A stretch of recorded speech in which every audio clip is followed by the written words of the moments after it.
Leute, guten Tag wünsche ich euch, na? Wie habt ihr das? So, als erstes mal will ich euch jetzt hier willkommen heißen. Ich hoffe, ihr habt Bock auf das folgende Video. Es geht wieder mal was am Bus los. Ich habe gerade erst aufgehört mit der Tür hier und mir jetzt noch eine Stunde Zeit eingeräumt und beginne einfach direkt das neue Video. Was soll's, ne? Leute, ihr wisst ja Bescheid, habe ich euch ja letzte Woche erzählt, dass hier oben der Träger auch noch raus soll. Und wie ihr seht, habe ich hier schon mal 2, 3, 4, ne, Schweißpunkte aufgebohrt. Ich werde jetzt hier die Kante noch mal ein bisschen gerade biegen.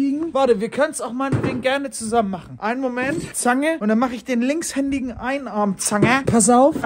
Okay, ich musste doch eine zweite Hand haben. Biege ihn hier mal ein bisschen gerade einmal. Ja.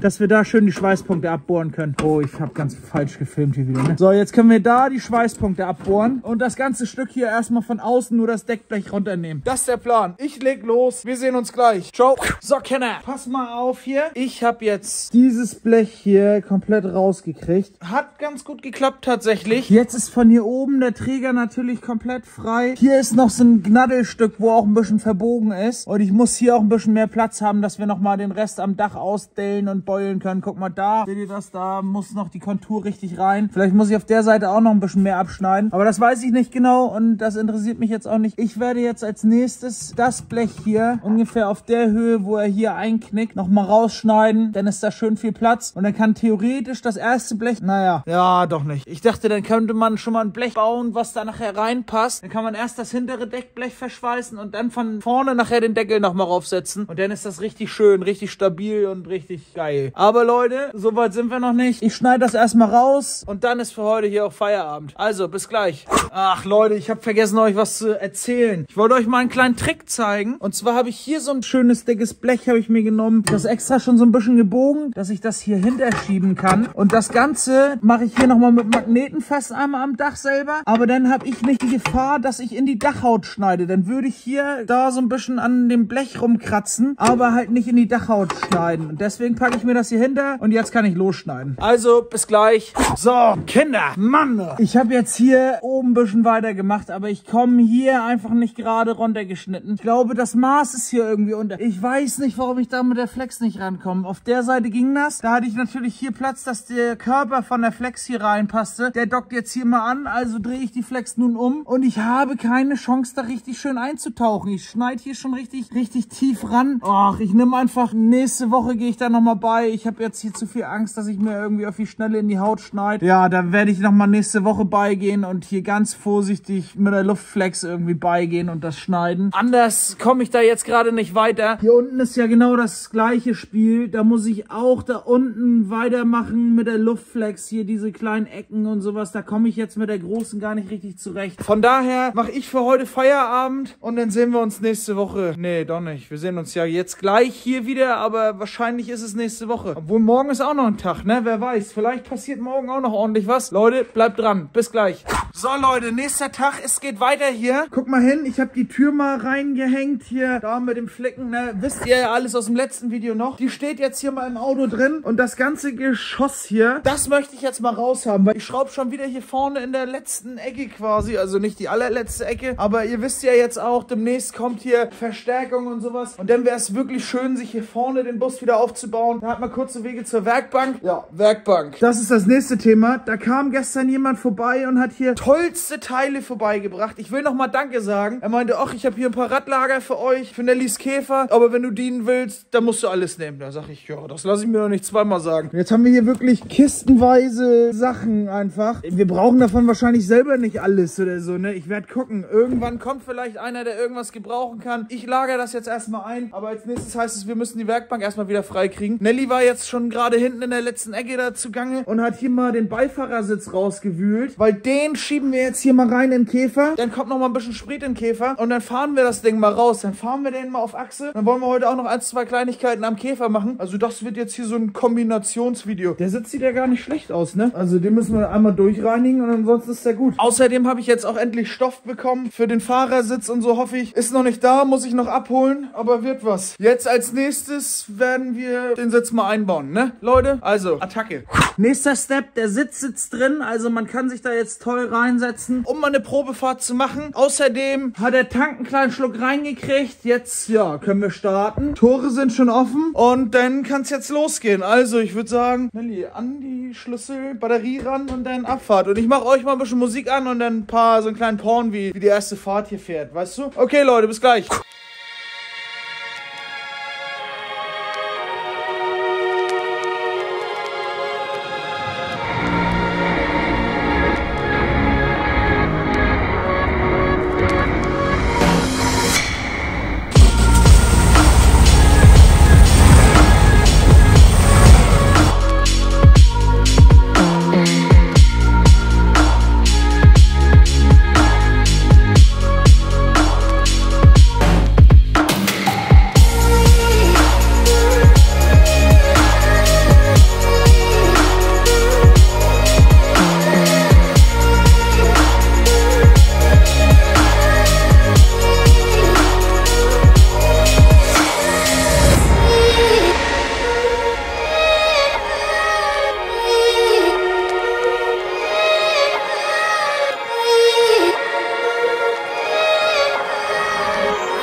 Leute, die erste Fahrt ist absolviert. Es gab ein paar Ausfälle, ne? Auf einmal waren die Radbolzen lose, dann war vorher noch der Tank wieder leer, weil ich da wirklich nur einen ganz kleinen Schluck reingekippt habe und dann sind wir da, was weiß ich, 100, 200 Meter rausgefahren. Auf einmal geht der Käfer aus, war der Tank leer. Dann fahre ich ein Stück damit, auf einmal merke ich, das Rad hinten ist komplett lose, Alter. Das war richtig gefährlich. Als nächstes merken wir noch, die Kronmuttern haben wir auch nicht festgezogen. Dann ist vorne links das Radlager kaputt, also da hat er auch Spiel einfach, ne? Dann sind da noch keine Stoßdämpfer drin. Also es war schon eine wilde Fahrt, aber es war mal die erste Fahrt. Der Käfer hält auch noch kein Standgas richtig, wenn er warm wird. Da müssen wir auch dann nochmal gucken. Auch die Beschleunigerpumpe kommt nicht im richtigen Zeitpunkt, habe ich das Gefühl. Wenn du so durchlatscht, dann das ist es noch nicht ganz. Da muss noch nachgestellt werden. Aber fürs Erste ist der Käfer mal gefahren. Ich weiß nicht, seid ihr denn auch so geil drauf, wie wir, dass das jetzt mal geklappt hat, dass wir mal den Käfer bewegt haben hier? Wir haben wirklich mal bis in den 4. Gang geschaltet. Alle Gänge funktionieren. Das ist ja schon mal super. Und die ganzen anderen Kleinigkeiten, das soll das kleinste Übel werden. Jetzt geht's weiter, weil wir wollen ja auch am Bus wieder was machen. Es wird ein bisschen rumgeräumt. Der Bus rollt jetzt wieder hier raus. Dann kommt der Käfer nach hinten rein und der Bus kommt hier an diese Stelle. So der Plan. Wir kratzen jetzt hier vorne nochmal die eisige Auffahrt ein bisschen weg da, dass wir das einfacher haben. Und dann rollt der Bus raus und dann sehen wir uns gleich wieder, ne? Nun steht der Käfer hier hinten drin wieder. Ich finde, da steht er auch mit am schönsten, weil man hier dann toll an die Regale rankommt und sowas. Wir müssen das jetzt sowieso auf den Boden legen und da unten gleich weiterschrauben. Und der Bus steht jetzt draußen. Ich würde sagen, ich nutze kurz die Stunde hier und zeige euch mal den Unterschied. Weil auf der Seite hier habe ich ja jetzt noch die alten Felgen drauf. Oder was heißt die alten Felgen? Die alten Reifen drauf mit den Felgen. Da kann man jetzt von hier aus zum Beispiel mal ganz klasse sehen, wie das alles so im Radkasten stand. Ich hole hier nochmal ein ganzes Bild drauf vom Auto. Hier so sieht das aus, ne? Und jetzt habe ich hier drüben die Seite mit dem neuen Reifen. Das macht einen ganzen Unterschied, finde ich. Sieht viel stimmiger aus. Guck mal, wenn man hier so am Auto lang peilt. Das Rad steht schön weit drin. Also, was meint ihr denn? Findet ihr den neuen Reifen besser mit der Felge so? Oder findet ihr die alte Nummer besser? Ich meine, guck mal hier, wie er sich hier jetzt von der Felge aus nochmal rausstehen kann und abwulst. Auf der Seite hier geht er fast bündig mit der Felge runter. Also ich muss sagen, ich finde das viel geiler. Jetzt nochmal einmal Bild von der Seite. Warte, ich gehe aus dem Licht hier. Bild von hier und Bild von hier. Leute, ich finde es geiler mit dem hier. Jetzt kann die andere Seite auch noch fertig gemacht werden. Aber erstmal schieben wir jetzt hier auf der Eispiste den Bus wieder rein. Und dann geht es am Käfer weiter. Wir wollen ein paar Kleinigkeiten machen. Und die Werkbank muss frei, Alter. Ich muss hier Grund und Ordnung reinkriegen. Gut, Leute, bis gleich. Bus ist mittlerweile wieder drin, steht hier toll da. Jetzt hat man hier vorne den ganzen Platz zum dran rumschrauben. Ich bin echt glücklich, dass er wieder da steht. Wir haben hier zwischenzeitlich mal die ganzen Kisten durchgeguckt. Und ich muss da nochmal vielen Dank sagen. Dort. Ein ganz tolles Paket gewesen. Wir haben hier wirklich viele Sachen für Nellys Käfer noch gefunden, was wir gebrauchen können, so, oder als Ersatz notfalls. Und 1, 2 Sachen waren da auch für mein 67er Käferprojekt da hinten da. Das heißt, irgendwann hole ich den vor und dann präsentiere ich euch, wie viele Teile ich dafür schon habe, weil ich sammle die ganze Zeit, wie verrückt, ne? Jetzt haben wir hier den Käfer hingenommen und aufgebockt, weil ihr wisst ja, es sind ein paar Schrauben noch nicht drin gewesen. Jetzt haben wir hier uns so eine Einziehmodern genommen, die habe ich in der Firma mitgebracht und dann hier mit so einer ganz tollen Einziehmodderzange, ne? Hier oben, das ist ganz tolles Werkzeug. Dann nehme ich das hier, bohre mir ein Loch klein vor, wo ich das nun reinhaben will. Danach einmal mit 11 mm hinterher. Und dann, guck mal hier hin. Ganz tolles Manöver. Haben wir jetzt hier alle Schrauben drin. Da fehlten, wie gesagt, auf jeder Seite noch 2 Einziehmoddern. Die habe ich da reingesetzt. Weil es mit dem Gewinde einfach nicht hinkam. Kann man hier noch irgendwo eins von den alten Gewinden sehen? Ich denke nicht. Ja, da vielleicht, ne? Ja, Leute, jetzt ist das alles fertig verschraubt. Wir wandern jetzt auf die nächste Seite, bocken da auf und dann baller ich da nochmal alle Einziehmoddern rein. Und dann ist hier auch Feierabend für heute.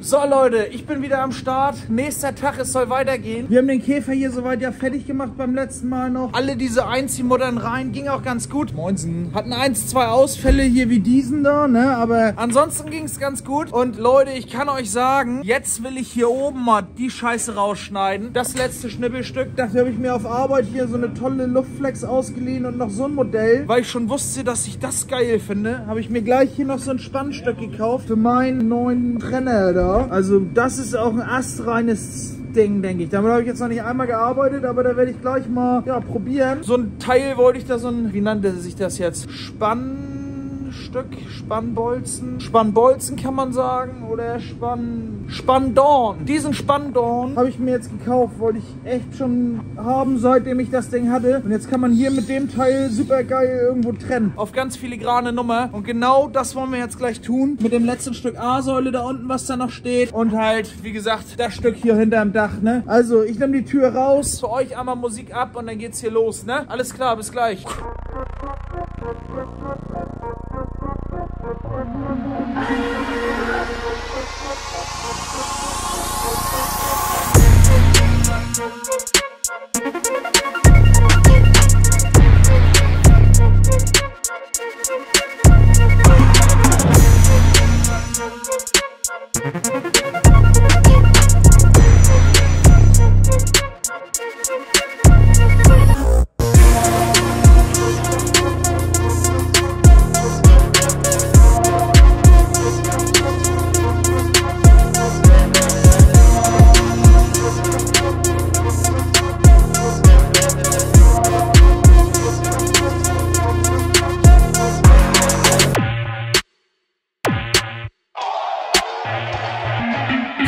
Yo, was geht? Ich habe hier unten schon mal mir das A-Säulenstück angezeichnet und will das gleich rausschneiden. Ich gehe hier genau unter den Falten lang und sowas und dann versuche ich da nachher das Stück einzupuzzeln. Weil ihr seht vielleicht, das ist da unten alles ein bisschen schief und krumm, Alter. Ja, sieht jetzt gar nicht so schlecht aus, aber das passt nicht mit der Tür nachher. Auch da hinten, das muss raus, das Stück mit dem Scharnier. Dass man die Scharniere vernünftig nachher einpassen kann. Hier oben muss ich auch nochmal gucken. Ich würde ja am liebsten jetzt die hintere A-Säule da abnehmen, aber wie verschweiße ich ihn denn? Nämlich hier vielleicht die Front einfach beiseite einmal. Dann könnte man die A-Säule schön einpassen und sowas. Das will ich jetzt nicht entscheiden. Da fange ich jetzt, werde ich einen Teufel tun und das einfach abtrennen. Als nächstes, oh, ist hier die Tür auf. Abfuck, Alter.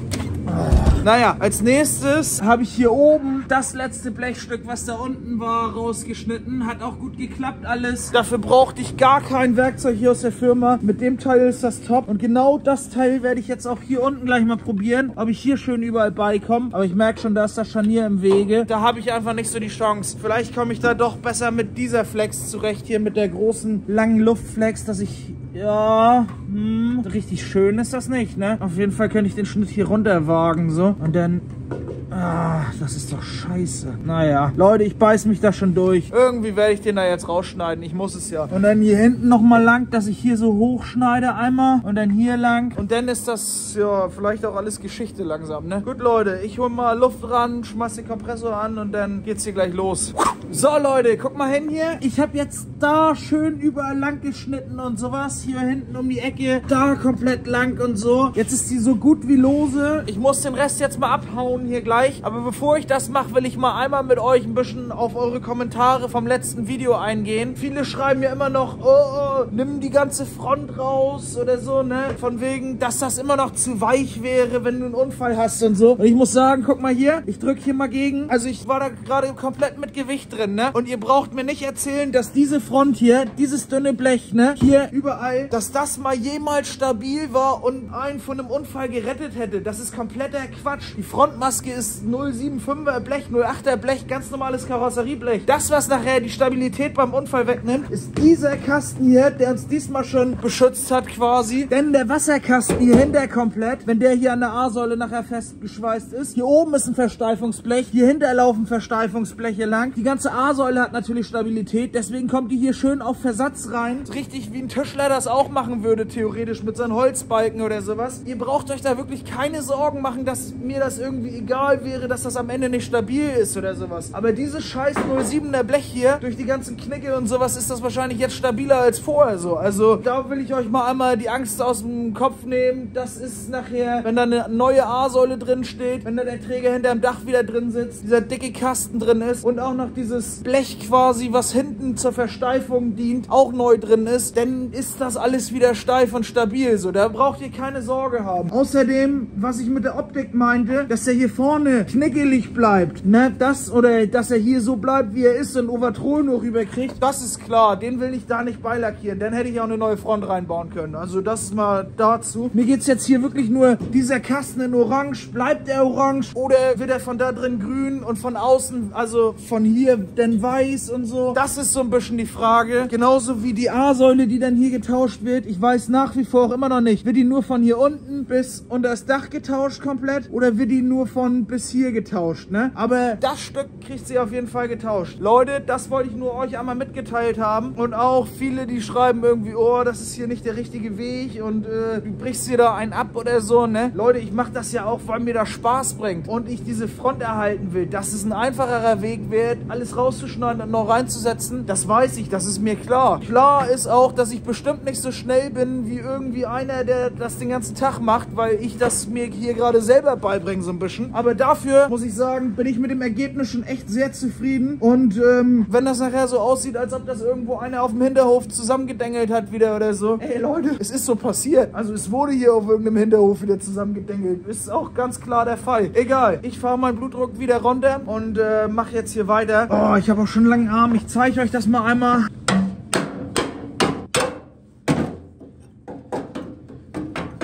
Zack, jetzt habe ich das Stück A-Säule draußen. Genauso wie ich es raushaben wollte fürs Erste. Jetzt müsste ich hier hinten die Kante nochmal abbohren. Und hier vorne das auch nochmal alles so ein bisschen, ja, gucken. Hier seht ihr ja auch, hat eine Falte. Vielleicht da nochmal wieder ein bisschen raushauen oder so. Das werdet ihr alles sehen. Aber ich habe für heute meinen Soll erfüllt. Alle schwierigen Ecken mit der Luftflex da geschnitten und sowas. Jetzt kann ich hier nochmal die Kante schön lang schleifen und machen und tun. Aber ja, ihr seht, es ist kein Scharnier mehr da. Jetzt geht es darum, die neue A-Säule da bald reinzukriegen. Ich laber auch schon wieder viel. Es reicht, es reicht. Ich habe genug gelabert. Bis gleich. So Leute, ich bin wieder am Start. Weiter soll's gehen. Ich will noch mal einmal euch zeigen hier. Guck mal, wir haben ein bisschen Sitzpolster besorgt und so. Da will ich noch mal vielen Dank sagen an Thomas. Der hat hier kurzerhand uns das zukommen lassen. Also ich habe das heute abgeholt. Und hier haben wir jetzt zum Beispiel eine Rückenlehne für den Fahrersitz. Die ist echt nur leicht beschädigt im Verhältnis zu dem anderen Sitz. Und mit den ganzen Polstern jetzt hier, noch ein ganzes Rückbankpolster hier und so. Das ist auch besser als unser Polster. Auch ein bisschen schiedig, aber wenn man das noch mal sauber macht, sieht die Welt bestimmt ganz anders aus. Also haben wir jetzt hier Polster für den Käfer, toll da. Richtig, richtig gut. Aus den ganzen Polstern kann man jetzt bestimmt was Tolles zusammenstellen für den Käfer, dass man eine ganze Ausstattung hat. Ja, Leute, außerdem kann ich euch jetzt zeigen, hier sitzt die Tür drin, ne? Hier unten will ich euch nochmal die Kante zeigen. Die steht jetzt drauf, die Tür, ne? Die ist komplett lose. Und wie ihr da schon seht, da ist jetzt auch ein Armaturenbrett drin im Bus. Ja, das habe ich geholt bei Ole, ne? Ole, mal wieder lieben Dank, ne? Um hier mal was zu haben und die Form anzugucken, wie das so sitzt. Und ich muss euch sagen, das sitzt doch gar nicht so schlecht. Also, es macht doch hier schon richtig, richtig gutes Bild. Hier oben kann man jetzt, ja, sehen, hier ist noch ein bisschen viel Luft. Das liegt wahrscheinlich daran, dass hier die Seite immer noch nicht weit rausgedrückt ist. Ich denke mal, ich muss nochmal die Presse ransetzen und das Ganze nochmal ein bisschen rausdrücken. Da habe ich, glaube ich, keine andere Chance. Ja, das werde ich jetzt, glaube ich, mal machen, dass ich hier mal die Presse beihole. Dann will ich hier unten diese Falte hier, die muss nochmal rausgedrückt werden. Da muss man von hinten bei das ein bisschen rausdrücken und dann kann man hier nachher die Kante wieder ein bisschen runterkloppen, weil das steht hier noch extrem hoch im Verhältnis zu hier drüben. Leute, und dann wollen wir gleich noch eine Kleinigkeit am Käfer machen. Ich würde am liebsten nach vorne das kleine Loch noch zuschweißen und danach haben wir es geschafft. Ach ja, hier, Reifen habe ich auch für den Käfer für die Hinterachse besorgt. 4 Stück bei Kleinanzeigen, musste man 4 kaufen, 2 ging nicht, damit wir jetzt auch für die Hinterachse die Reifen haben. Aber dazu dann demnächst mehr. Ich verstau die jetzt hier erstmal. Bis gleich.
Oh, wir haben es geschafft. Alle zusammen, wir sind dem Ende nah. Leute, ich will noch mal kurz berichten. Guck mal hier, ich habe die Presse hergeholt und habe hier beim Bus noch mal mit diesem Krokodilmaul, nenne ich es jetzt mal, habe ich schön die Front hier noch mal ein bisschen vorgedrückt, weil die Kante hier ja noch so extrem war. Hier diese Falten, die habe ich auch immer noch nicht richtig rausgekriegt und leider ist mir da auch die Front gerissen. Aber fürs Ganze habe ich mal geguckt, dass ich auch hier diese ganze Kante mal ein bisschen runtergehauen gekriegt habe und bis auf hier auf der Ecke habe ich das auch ganz gut hingekriegt. Hier habe ich dann gar nicht großartig weiter probiert, weil hier sowieso noch die ganze Front so zur Seite ist, damit die A-Säule ran kann. Außerdem, ja, habt ihr ja gesehen, mit dem Armaturenbrett ist echt 1A, wie das jetzt hier drin prangt. Auch guck mal da mit der A-Säule, das hätte gar nicht so schlecht gepasst alles, aber egal. Wir haben jetzt gerade noch mal, habt ihr ja im Porn gesehen, hier an der letzten Ecke Gas gegeben. Da hat Nelly mal selber ein bisschen an ihrem Käfer geschweißt. Die hatte auch mal Bock, das auszuprobieren. Und hier, Leute, was meint ihr? Fürs erste Mal hat sie das doch richtig, richtig schön hingekriegt, ne? Also, ich bin damit top zufrieden. Die Ecke ist jetzt fertig. Außerdem habe ich jetzt hier gerade unten noch mal hier ein kleines Blech eingesetzt, dass das auch zu ist. Und das hier oben hat Nelly auch zugeschweißt. Also, ich finde, das ist richtig schön geworden. Das kann sich sehen lassen. Wenn sie jetzt noch ein bisschen übt, dann wird das noch eine richtig tolle Karosseriefrau. Könnt ihr meinen. Naja, Leute, ich will mich in diesem Sinne verabschieden. Ich finde, wir haben viel geschafft. Der Käfer ist jetzt endgültig fertig geschweißt. Ist auch was mich sehr beruhigt. Ein paar Kleinigkeiten am Bus habe ich auch geschafft. Mit neuem Armaturenbrett drin und so weiter. Jetzt kann es hier wirklich nochmal ans Schlichten gehen und A-Säule rein. Aber bevor das alles losgeht, fahren wir jetzt morgen nach Herford aufs Käfer-Wintertreffen und drehen da ein schönes Filmchen für euch. Da könnt ihr euch den nächsten Montag drauf freuen. 16 Uhr wie immer. Schaltet gerne ein. Ich sag jetzt tschüss, ohne langes weiteres Gelaber. Es ist sowieso schon so viele Worte meinerseits in diesem Video. Bis nächste Woche. Haut rein, macht das gut. Und hier, erzählt mal, wie findet ihr das denn? Ist das geil, was Nelly da geschweißt hat? Also, hättet ihr gedacht, dass sie das jetzt war hier? Schreibt das gerne nochmal rein in die Kommentare. Und überhaupt würde ich auch nochmal gerne wissen, ob ihr gedacht hättet, dass das hier so gut passt auf Anhieb mit dem Armaturenbrett. Oder ob ihr dachtet, ich bin da noch meilenweit von entfernt. Hackt das mal gerne unten rein. So wie letzte Woche fand ich das klasse, wie viele verschiedene ihr hier immer mit. Oh, der muss orange. Nee, der muss grün lackiert werden. Und ich kann euch sagen, ich habe mich hier immer noch nicht entschieden, was ich damit mache. Das sehen wir dann. Leute, bis gleich. Nee, bis nächste Woche.